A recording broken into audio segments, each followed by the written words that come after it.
He said I was too old. Not too busy. Not too tired. Too old. He said traveling was for younger people now. That big dreams didn't make sense for someone like me. So I stayed quiet. I smiled. I told myself it didn't matter. But while I was shrinking my life to fit his comfort, he was flying across the world with someone else, the very place he told me I didn't belong. I didn't scream. I didn't beg. I waited. My name is Helen Moore. And this is the moment I stopped believing I was too old for anything. When he said I was too old for adventure, I believed him. At least, I wanted to believe him. My name is Helen Moore. For most of my adult life, I wasn't defined by big titles or loud achievements. I was a wife. A mother. The person who remembered appointments, paid bills on time, and made sure birthdays were never forgotten. That role mattered to me. Until it slowly started to erase me. When I first married Daniel, he was charming in a way that drew attention wherever he went. Confident. Ambitious. The kind of man people admired easily. I was quieter, steadier, always the one holding things together behind the scenes. For a long time, it felt like balance. From the outside, our life in Plano, Texas looked solid. A well-kept home. Shared routines. Years that passed without anything visibly breaking.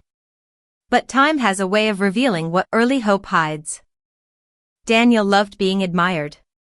I loved being connected. While I found comfort in small rituals, morning coffee, tending the garden, hosting family dinners, he thrived on praise, attention, and the feeling of being desired. When we were younger, the difference didn't matter much. As we aged, it did.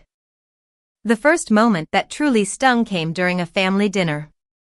I was talking about a place I had always dreamed of visiting, Italy. The streets, the art, the food. I spoke carefully, almost shyly, like someone asking permission to want something. Daniel leaned back in his chair and laughed. Europe isn't for people our age, he said, loud enough for everyone to hear. You'd just slow me down. The table went quiet. Someone chuckled politely. I smiled, pretending it didn't hurt. But later that night, alone in the bathroom, I cried softly so no one would notice. I told myself it was a joke. That I was being sensitive, but deep down, I knew it wasn't humor. It was how he saw me now. From that point on, the comments came more often. You don't need that dress. Why bother traveling now? Let the younger people handle it. I didn't argue. I had spent years smoothing things over, choosing peace over confrontation. Still, something felt wrong. Daniel had a new assistant at work, a woman much younger than me. Energetic. Always present. I noticed how his phone never left his hand.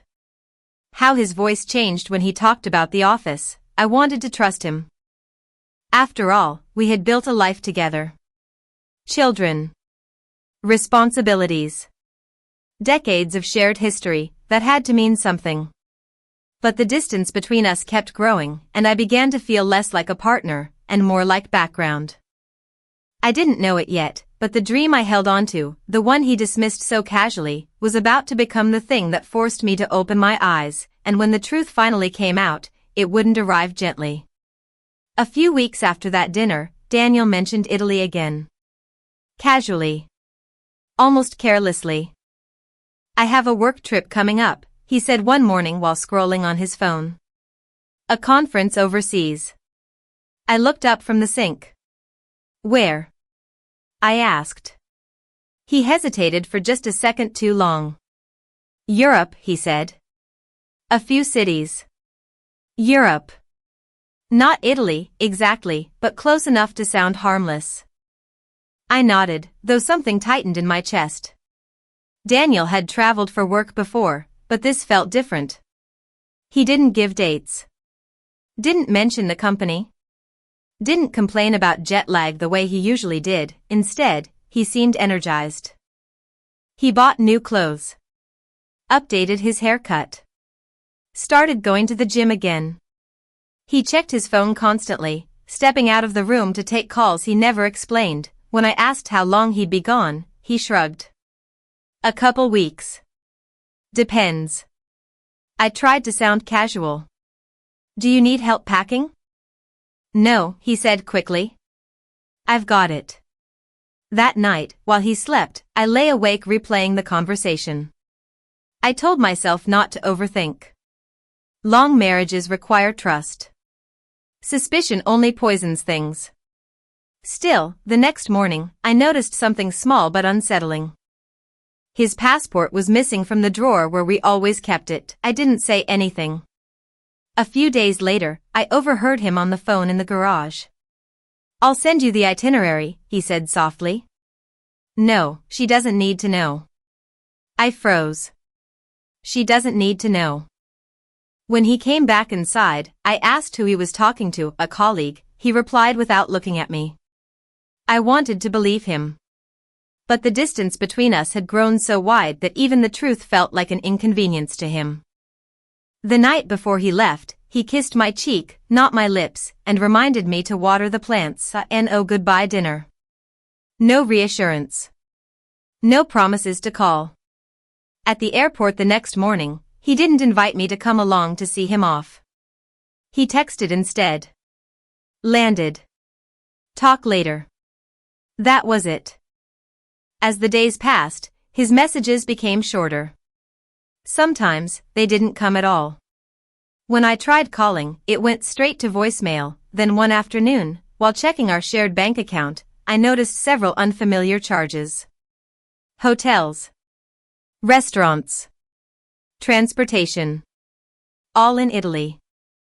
Not multiple cities, not a conference. Italy. The place I had once dreamed of seeing. The place he said I was too old for. And suddenly, everything I had ignored was impossible to deny. I stared at the bank statement longer than I cared to admit. Part of me was still looking for a harmless explanation. A booking error. A reimbursement waiting to be processed. Anything that didn't end with the truth I was afraid of, but the charges kept adding up. Florence. Rome. Venice.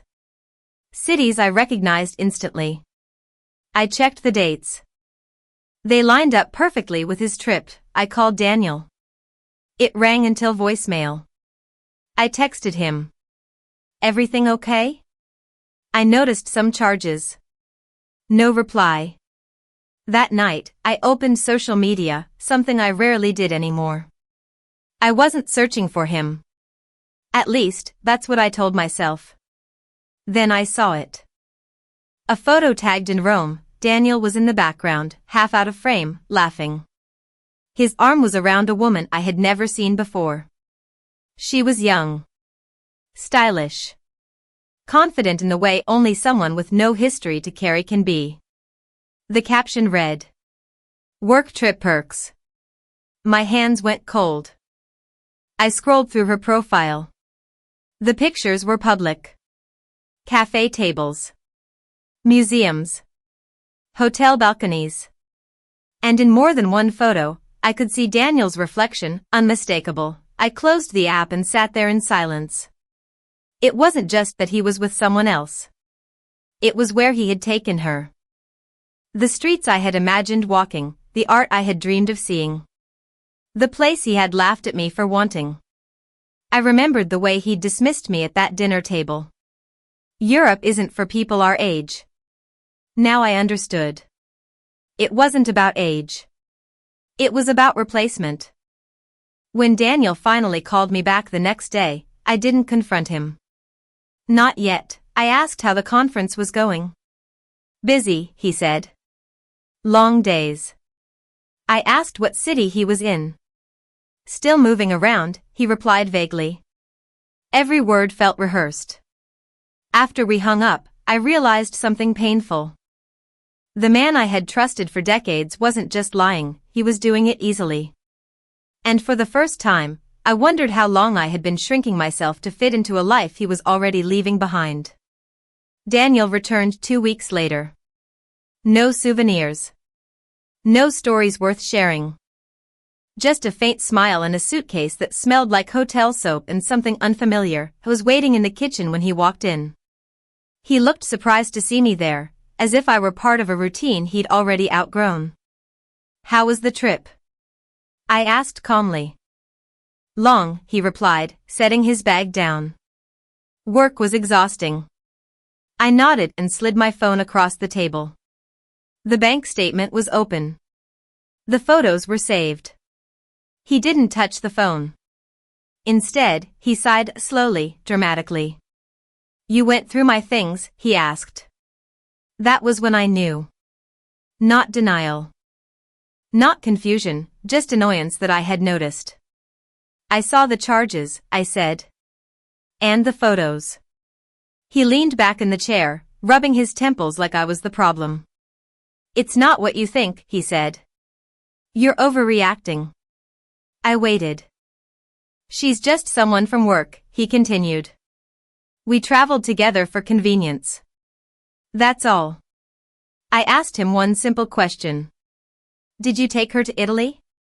He didn't answer right away. Then he shrugged. "So what if I did?" he said. "You wouldn't have enjoyed it anyway." The words hit harder than the truth itself. "I wanted to go," I said quietly. He laughed, not kindly. "Helen, be realistic," he said. "You're not exactly built for that kind of life anymore. Too old. Too slow. Too much." Everything he had implied before was suddenly spoken out loud. I felt something shift inside me, not heartbreak, but clarity. This wasn't a mistake. It wasn't a phase. It was how he saw me now. When I told him I was hurt, he rolled his eyes. "You're making this dramatic," he said. "People our age should be grateful for what they have." People our age. Not us. Not we. That night, he slept in the guest room, not out of guilt, but convenience, and as I lay awake, staring at the ceiling, I realized something important. The man I had married wasn't choosing someone else. He had already chosen himself. And the next choice would be mine. The morning after Daniel came home, I didn't argue, I didn't cry. I didn't ask questions I already knew the answers to. Instead, I made coffee and sat at the kitchen table, listening to the house wake up around me. The same house I had kept running for years. The same routines I had protected, even as they shrank my world. Daniel walked past me like everything was normal. That was when I understood something clearly. If I kept explaining how I felt, nothing would change. He had already decided whose feelings mattered. So I stopped explaining. That afternoon, while he was out running errands, I gathered paperwork. Titles. Statements. Documents I hadn't looked at in years because I trusted him to handle those things. One document stood out. The car. The luxury sedan Daniel loved to show off, the one he drove to work every day, the one he insisted was his. I remembered the check I had written years ago, quietly, without ceremony. I had paid for it. Fully. The title was in my name. The realization didn't feel triumphant. It felt grounding. The next day, I contacted a dealership. I didn't dramatize it. I didn't tell a story. I simply asked for an appraisal. They made an offer. I accepted. When Daniel came home that evening and saw the empty driveway, his confusion turned to anger. "Where's the car?" he demanded. "I sold it," I said calmly. He stared at me like I'd spoken another language. "You had no right," he snapped. I met his eyes for the first time in weeks without flinching. "I paid for it," I replied. "And I'm done paying for a life where I'm treated like I don't belong." He accused me of being vindictive. Of being dramatic. Of trying to punish him, but this wasn't punishment. It was balance.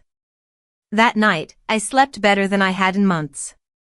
Because for the first time in a long time, my actions finally matched my worth. And the next step I was about to take would make everything permanent. The next morning, I made a phone call I had been avoiding for years, not to Daniel. Not to family. To a lawyer. Her voice was calm, professional, and direct. She asked questions I had never allowed myself to consider seriously before, about finances, property, timelines. For the first time, I answered honestly. When Daniel found out, he didn't beg. He laughed. "You're really going to throw everything away over this," he said. I looked at him and realized something quietly devastating. He thought I was the one losing. The divorce process wasn't fast, and it wasn't easy. There were arguments, accusations, and moments when old habits tried to pull me back into silence, but each step forward felt lighter. I moved into a smaller place not far from where I used to live. It wasn't fancy, but it was mine. No one criticized my plans. No one rolled their eyes when I spoke about things I wanted. For the first time in years, I booked a trip. Italy. Alone. I walked slowly. I rested when I needed to. I sat in cafes for hours without rushing. No one told me I was too old to be there. Standing in front of the art I had once only imagined, I understood how small my life had become, not because of age, but because I had been convinced to shrink it. Daniel tried to call while I was away. I didn't answer. I didn't need to. Because this story was never really about a car, or a trip, or even another woman. It was about what happens when someone convinces you that your time has passed. And what happens when you finally refuse to believe them. If you're watching this and you've been told you're too old, too slow, or too late, please hear this. You are not behind. You are not invisible. And it is never too late to choose yourself.